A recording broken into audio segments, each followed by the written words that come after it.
국정원 메인 서버가 처음으로 열렸답니다. 이 그동안 대한민국 역사 이래로 몇 번의 그 시도가 있었는데도 불구하고 한 번도 열리지 않았던 메인 서버가 국정원 적폐청산 TF에 의해서 이번에 이제 열려서 그 정보들이 나오게 된 거죠. 이게 너무 늦게 열려가지고 다 건더기 다 날아가고 정말 아무 쓸모없는 직원들 소품 갔다 온 거 정산서 이런 것만 남아있는 거 아닌가 모르겠어요, 진짜. 그렇지는 않을 거예요. 왜냐하면 이게 국정원이기 때문에 국정원 서버에 메인 서버에 들어가 있는 자료는 국정원장이라도 마음대로 못 지울 겁니다. 그렇죠. 정보 시스템들이 들어가 있기 때문에. 그러니까 왜 우리가 뭐 하나 지우면 지웠다고 생각하지만 남아 있잖아요. 그렇죠. 연관 정보들이 워낙 많기 때문에 지울 수는 없어요. 그렇게 지울 수는 없고. 그래서 이번에 국정원이 민간인들 동원해가지고 댓글 작업하게 하고 했던 정보들이 나왔던 게 그거고요. 서버에서 나온 거고요. 원세훈 전 국정원장 취임 뒤 사이버 외곽팀 30개 팀을 동원해서 여론조작 활동했다. 이런 식으로 이렇게 발표가 되는 부분들. 지난 방송에서도 나갔지만 국정원 냅두면 또 살아나고 이런 방식으로 가잖아요. 이번 기회에 이렇게 탈탈 털어가지고요. 저는 책임자 처벌을 해야 된다고 생각해요. 예, 이건 할 겁니다. 예. 그게 이제 뭐 상부에 있는 윗대가리들만 처벌하는 게 아니고 실무자들도 5가지죠. 실무자들 중에서 정말 어쩔 수 없이 한 상황을 제외하고 중간 간부들 정도까지는 강력하게 처벌을 해서 최소한 이런 건 있을 수 있잖아요. 뭐 그들의 뭐 실드대로 무슨 진보 정당의 누구누구가 간첩을 의심된다. 그런 활동까지 봤을 때 전혀 근거가 없다고 느껴지면 예를 들어서 이런 거 있잖아. 국정원이 통합진보당 그때 내란 음모 관련한 이석기 내란 음모 이런 거 있잖아요. 예. 근데 법에서는 내란 음모 자체가 아니라고 판결이 나잖아요. 그런 식으로 판결을 받은 국정원 직원은 처벌을 해줘야 되는 거예요. 의도성이 너무 보이잖아. 그렇죠. 예. 그래서 지금 이 국정원 자료들을 우리 그 서울중앙지검에 그때 그 국정원의 원세훈 원장 시절에 그 조작 사건들을 담당했던 검사들이 다 모였거든요. 서울중앙지검으로 다시 헤쳐 모였어요. 그래서 서울중앙지검에서 국정원에서 그 자료들을 이첩해주면 원세훈 댓글 사건에 이거에 대해서 적용 여부를 검토해서 재수사를 하겠다라고 했는데 우리 녹음하는 오늘 국정원에서 자료를 보냈어요. 중앙지검으로. 그래서 중앙지검에서 윤석열 지검장이 이 부분에 대해서 원세훈 재판 이제 선고일이 얼마 안 남았거든요. 10여 일 정도 남았잖아요. 그 선고일 이전에 변론 기일을 다시 한번 잡는 거를 지금 고려 중이라고 하고요. 그래서 이 정보 자료들을 갖고 원세훈을 한번 좀 제대로 재판 결과가 나올 수 있게 할 것 같습니다. 그런데 이제 그렇게 이야기가 나온 김에 이야기해보면 원세훈이 이명박을 배신할 수 있을까 하는 여러 가지 추측들이 나오고 있어요. 결국에는 이명박이 지시했다고밖에 볼 수 없잖아요. 그렇죠. 예. 법적으로 만약에 원세훈이 그런 부분을 불게 될 가능성이 여러 가지 회자가 되더라고요. 원세훈이 아마 이번 조작 사건, 이 댓글 사건이나 이런 요거만 갖고 불기는 힘들 것 같고요. 제 생각에는 지금 국정원에서 이 메인 서버에 자료를 뒤지는 게 워낙 방대하기 때문에 키워드 작업을 한답니다. 그러면 댓글팀 이렇게 단어를 넣어서 찾는 검색을 하는 거예요. 서버에서. 그러니까 이거 노가다잖아요. 이거는 뭐 사람이 앉아서 해야 되는 거라 시간이 굉장히 많이 걸리는 거라. 마차님 보내요. 검색 잘해요. 아, 맞다. 검색의 신. 걱정원장 마차입니다. 그쪽으로 파견할까? 어쨌든 그렇게 해서 이번에 찾아낸 거예요. 댓글팀 이것도. 민간인 댓글팀도 그렇기 때문에 계속 그 작업을 하고 있대요. 국정원에서. 근데 이렇게 그 적폐를 파헤칠 때마다 놀라운 게 자꾸 이렇게 서로 엮이는 건데 얼마 전에 그 장충기 삼성사장 문자 있었잖아요. 그 문자도 국정원 기조실장이 보낸 게 있어요. 이현수라고. 근데 그 문자 내용이 사장님 회사의 지원으로 우리나라가 안정되는 거 아닌가 싶습니다. 자료는 아주 유용하게 활용하고 있습니다. 라는 대목이 있거든요. 그러니까 정보를 삼성한테 받아가지고 국정원이 활용을 했다고 인정하고 있는 부분이 문자가 있단 말이야. 기조실장이 그것도. 이 정도 되게 되면 국정원의 위상이란 게 얼마나 쓰레기인지가 제대로 보여지는 거 아니에요. 이것도 이제 다 뒤집어서 삼성하고 연관관계도 차단해야 되는 거야. 국정원과 연관이 있을 것으로 의심되는 그 정병진 목사 인터뷰에 보면 18대 대선 투표용지를 다 지금 없앴거든요. 예. 검증하겠다고 해놓고. 보관기를 딱 지났다고 이제 싹 없애는 거죠. 근데 이제 우리가 수년 전부터 했던 이야기 중에 하나는 선관위 서버가 국정원 관리예요. 그래서 왜 다시 이야기를 드리지만 뭐 이제 다 아는 이야기가 됐지만 2012년 12월 19일에서 20일 넘어가는 새벽 1시 25분 박근혜 후보가 당선이 확정되는 시점에 득표율이 51.63%. 5163. 예. 그러고 나중에 마지막에는 51.55로 끝납니다. 제가 새벽에 이게 여러 가지 골 때리는 측면인데 지금도 기억나요. 문재인 후보가 지고 박근혜가 당선되는 시점에 제가 아침 일찍 새벽같이 밥 먹는 식당에 갔던 기억이 나요. 그 선거 끝풀이로 당선은 확정됐고 계속 TV가 나오잖아요. 근데 그때 당시에 51.6으로 계속 나오고 있어서 새벽에 한 그때가 7시쯤 됐었나? 그리고 나서 나중에 이 방송 다루면서 선관위 홈페이지 들어가 봤더니 51.55로 나오더라고요. 이게 사람들이 머릿속에는 계속 51.6이라고 인식이 되고 있는데 사실은 51.55로 끝나고요.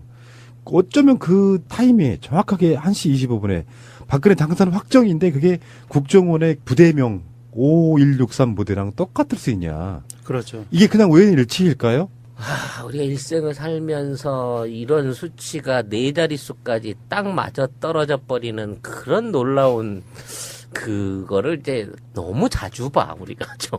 아니, 이거는 정말 확률적으로 저 안드로메다 성운에서 야구공을 던졌는데 그 날라와가지고 송 작가님 머리에 맞는 확률하고 똑같은 거예요. 그러니까 뭐 레노버 PC, RCS 사건 이런 것도 다 뒤집어 보면은 국정원이 하지 않은 게 없다. 그런 의혹이 있다 이런 거거든요. 문재인 대통령이 저는 이렇게 봐요. 5년 동안 국정원만 제대로 기억해도 성분으로 남을 겁니다. 그 정도로 악의 구렁텅이 같은 거였고 지금 검찰 입장에서는 지금 위치가 바뀌었는데요. 사실 검찰도 적폐 대상 중에 하나잖아. 그렇죠. 근데 박근혜 때는 국정원 힘이 더 셌어요. 어둠의 세력들이다 보니까 검찰이 예를 들어서 국정원 압수수색 하겠다고 가요. 못 들어가. 그러면 우리가 필요한 자료만이라도 받아서 줘. 안 해줘. 그런 식으로 계속 버팅기면서 명맥을 유지했단 말이죠. 검찰 입장에서는 이런 거 있잖아. 자기들은 사법고시 합격해서 사실은 검찰이 정치를 하는 건데 누구누구를 구속하거나 이런 거는. 근데 그들도 건드리지 못하는 성역이 있었던 거예요. 그게 청와대와 국정원이었습니다. 그러다 보니 썩죠. 그리고 왜 RCS 사건 같은 거 났을 때 국정원장 불러다가 국회에서 이야기하면 거의 대부분은 다 어떤 식으로 반응했냐. 국가 기밀 사항이기 때문에 말할 수 없다. 심지어 예산이 얼마나 들어갔는지도 몰라요. 그런 상태였단 말이에요. 그러면서 또 우리가 이상하게 엮으려다 보니까 그 RCS 사건에 해결하겠다고 나섰던 사람이 안철수였는데 그냥 위험하게 끝났다. 그러면은 결국에는 안철수가 이명박의 후에 아바타다 보니 일부러 그런 게 아니냐 이렇게까지 그거는 약간 좀 무리가 있다고 그러고. 국정원에다가 V3 프로그램 팔아먹고 끝낸 거 아닌가요 혹시? 당연하죠. 지금 우리나라 모든 국가기관의 그 패치는 다 V3가 들어가서 그걸 운영하고 있기 때문에 V3가 실제 백도어를 가지고 있다라는 전제하에서 보면 우리나라 모든 그 정보기관의 서버를 다 들여다볼 수도 있는 거고요. 문제는 그 안에 들어가서 작업하는 내부 보안요원이라 그러죠. 그러니까 서버에 직접 들어가서 작업하는 사람들도 다 안랩에서 파견을 보내서 들어가서 오프라인 작업이 서버 내에서 가능하다는 거죠. 그 보안 프로그램도 그렇고 최근에 약간 좀 문득 아무것도 아니었는데 좀 소름 끼쳤던 게 뭐냐면은 이 핸드폰 같은 경우 대부분 요즘에 이제 구글 같은 데로 동기화 시키잖아요. 네. 그럼 그 정보가 다 그쪽하고 공유되고 있는 거거든. 그 정보들이 어떻게 안전하게 지켜지고 있는지에 대한 두려움 같은 게 생기더라고요. 무슨 대화를 나누고 무슨 문자가 왔고 무슨 약속이 있고 무슨 사진을 찍었고 무슨 음악을 듣고 이런 것들이 다 그냥 공유되는 거잖아요. 무섭지 않아요, 여러분들은? 그게 보안 프로그램도 마찬가지라고 보거든요. 그래서 안철수의 안랩이 가지는 가치, 기업의 가치가 단순하게 주식 뭐 몇만 원짜리 주식에 기인하지 않는 거고요. 대한민국 모든 국가기관, 공공기관, 대기업 기관들을 전부 다 보안 관리를 하는 게 그 회사라는 면에서 그 회사를 국가기관 내지는 국정원 내지는 일부 권력자가 쥐고 있었다고 생각했을 때 거기서 생겨날 수 있는 엄청난 이득은 우리의 상상을 불허하는 거죠. 보안 프로그램을 갖고 그거를 컨트롤하는 사람이 예를 들어 더불어민주당의 안철수를 무지하게 공격해 되는 사람을 들여다보거나 이럴 수 있는 방법은 없을까? 기술적으로는 불가능할 것 같지 않아요?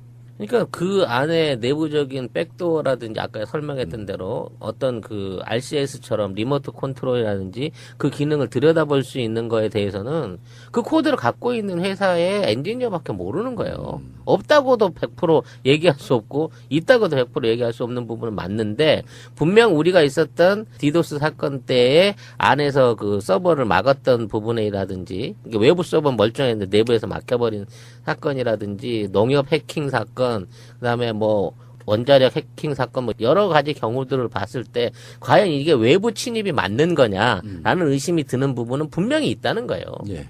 이게 좀 너무 나갔는데 어쨌건 간에 국정원이 탈탈 털리고 있는 모양새고요. 국정원 개혁하겠다고 들어가신 분 입장이니까 뭐 더 이상 뭘 어떻게 숨기겠습니까만 국정원은 다시 살아나면 안 됩니다. 이들이 할 수 있는 거 딱 북한 또는 해외 정보 사실은 국정원이 털어야 되는 것 중에 하나가 중국이나 미국도 포함되어 있는 거거든요. 그럼요, 당연히. 예. 에이, 참. 고려 중이라고 하고요. 그래서 이 정보 자료들을 갖고 원세훈을 한번 좀 제대로 재판 결과가 나올 수 있게 할 것 같습니다. 그런데 이제 그렇게 이야기가 나온 김에 이야기해보면 원세훈이 이명박을 배신할 수 있을까 하는 여러 가지 추측들이 나오고 있어요. 결국에는 이명박이 지시했다고밖에 볼 수 없잖아요. 그렇죠. 예. 근데 법적으로 만약에 원세훈이 그런 부분을 불게 될 가능성이 여러 가지 회자가 되더라고요. 원세훈이 아마 이번 조작 사건, 이 댓글 사건이나 이런 거 요거만 갖고 불기는 힘들 것 같고요. 제 생각에는 지금 국정원에서 이 메인 서버에 자료를 뒤지는 게 워낙 방대하기 때문에 키워드 작업을 한답니다. 그러면 댓글팀 이렇게 단어를 넣어서 찾는 검색을 하는 거예요. 서버에서.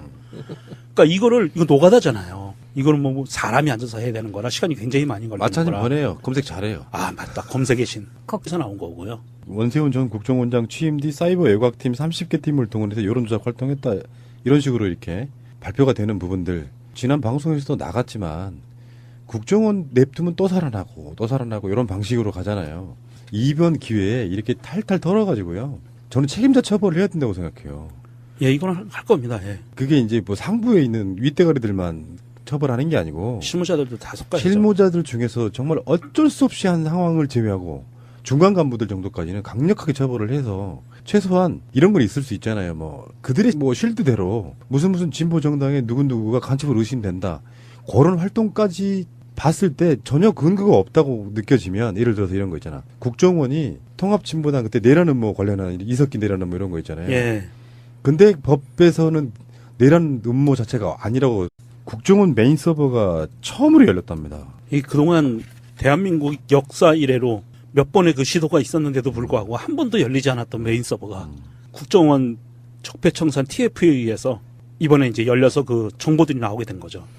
이게 너무 늦게 열려가지고 다 건더기 다 날아가고 정말 아무 쓸모없는 직원들 소품 갔다 온 거 정산서 이런 것만 남아있는 거 아닌가 모르겠어요, 진짜. 그렇지는 않을 거예요. 왜냐하면 이게 국정원이기 때문에 국정원 서버에 메인 서버에 들어가 있는 자료는 국정원장이라도 마음대로 못 지울 겁니다. 그렇죠. 정보 시스템들이 들어가 있기 때문에 여기는 그러니까 왜 우리가 뭐 하나 지우면 지웠다고 생각하지만 남아 있잖아요. 그렇죠. 그런 연관 방식으로 정보들이 보면. 워낙 많기 때문에 지울 수는 없어요. 그렇게 지울 수는 없고. 그래서 이번에 국정원이 민간인들 동원해가지고 댓글 작업하게 하고 했던 정보들이 나왔던 게 그거고요. 서버에 판결이 나잖아요. 그런 식으로 판결을 받은 국정원 직원은 처벌을 해줘야 되는 거예요. 의도성이 너무 보이잖아. 그렇죠. 예. 그래서 지금 이 국정원 자료들을 우리 그 서울중앙지검에 그때 그 국정원의 원세훈 원장 시절에 그 조작 사건들을 담당했던 검사들이 다 모였거든요. 서울중앙지검으로 다시 헤쳐 모였어요. 그래서 서울중앙지검에서 국정원에서 그 자료들을 이첩해주면 원세훈 댓글 사건에 이거에 대해서 적용 여부를 검토해서 재수사를 하겠다라고 했는데 우리 녹음하는 오늘 국정원에서 자료를 보냈어요. 중앙지검으로. 그래서 중앙지검에서 윤석열 지검장이 이 부분에 대해서 원세훈 재판 이제 선고일이 얼마 안 남았거든요. 10여 일 정도 남았잖아요. 그 선고일 이전에 변론 기일을 다시 한번 잡는 거를 지금 국정원장 마차입니다. 그쪽으로 파견할까? 어쨌든 그렇게 해서 이번에 찾아낸 거예요. 댓글팀 이것도. 민간인 댓글팀도 그렇기 때문에 계속 그 작업을 하고 있대요. 국정원에서. 근데 이렇게 그 적폐를 파헤칠 때마다 놀라운 게 자꾸 이렇게 서로 엮이는 건데 얼마 전에 그 장충기 삼성사장 문자 있었잖아요. 그 문자도 국정원 기조실장이 보낸 게 있어요. 이현수라고. 근데 그 문자 내용이 사장님 회사의 지원으로 우리나라가 안정되는 거 아닌가 싶습니다. 자료는 아주 유용하게 활용하고 있습니다. 라는 대목이 있거든요. 그러니까 정보를 삼성한테 받아가지고 국정원이 활용을 했다고 인정하고 있는 부분이 문자가 있단 말이야. 기조실장이 그것도. 이 정도 되게 되면 국정원의 위상이라는 게 얼마나 쓰레기인지가 제대로 보여지는 거 아니에요. 이것도 이제 다 뒤집